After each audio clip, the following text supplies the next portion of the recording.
How was the day starting out? Starting out really good.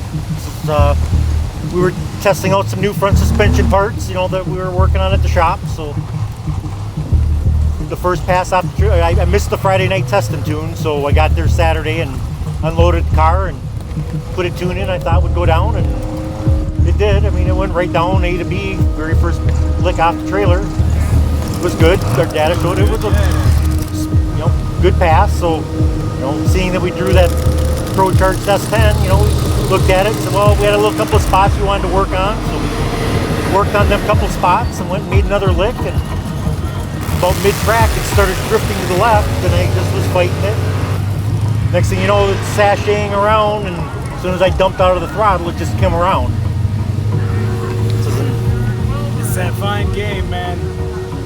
Right, and after getting it home and apart, I found the left front caliper was hung up. You don't know that stuff, surely because I got a bad habit of not using the chute in my car, because my brakes are really good there. So I've always been able to stop, even on a 440, 460 pass, either or. Car's not an issue. So I'm always short-handed crew guy, so I don't use the chute. I mean, that's just the truth. I mean, from the day I started racing it and the way they rush us between rounds over all the years of small tire racing, it's just the bad habit I've gotten into. But I'm having just the time of my life. The 13 oil downs yesterday, 4 today.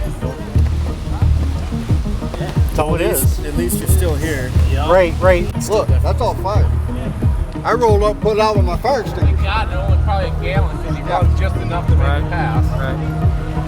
The years I've done this, that's my biggest fucking fear. Yep. It always is. Car, a scoop bar, anything from the crank back is perfect. I know. Guard did his job, guardrail did his job. We're good. Yep. Lance. I did a bunch of upgrades to the car for my own safety, I'm a grandfather now, so I was looking at things a little differently again. Good to see you're all right. Yeah. Holy shit, that scared the shit out of me. You guys don't lift, you race to race it. All we've seen back there was just a fucking fireball, and we're like, oh god.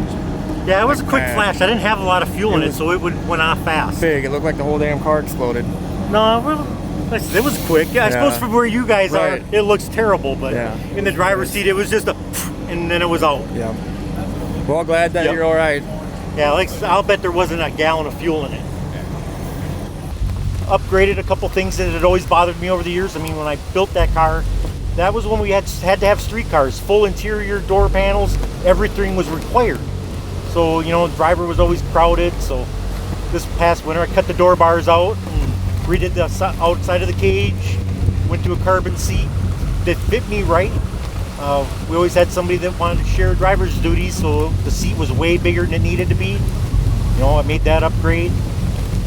I finished filling some holes in the cowl, because the cowl had been missing and it was open air into the engine bay, and I fixed all that. That's actually why we missed some of the earlier races this year, because I wasn't done upgrading things I wanted done. And you look back on a little thing like that, it was worth it. Those little things. I walked away without a single bruise. I mean, not a seatbelt bruise, not a twisted ankle, not a headache or anything. Right. Those things you're thankful of. Your safety equipment is right. The car is right for the driver. A driver that's fighting that he isn't comfortable is going to be an issue all the time. Right. Unfortunately, we've seen that. Right. And you building these things for a living. Right. Parts for them. And you know that. Yeah.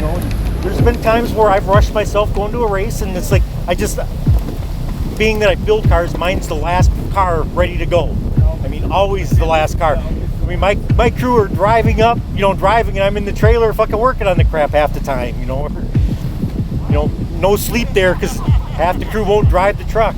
So, I'll drive them. Right, the toter's big, and I've had to do, double duties, so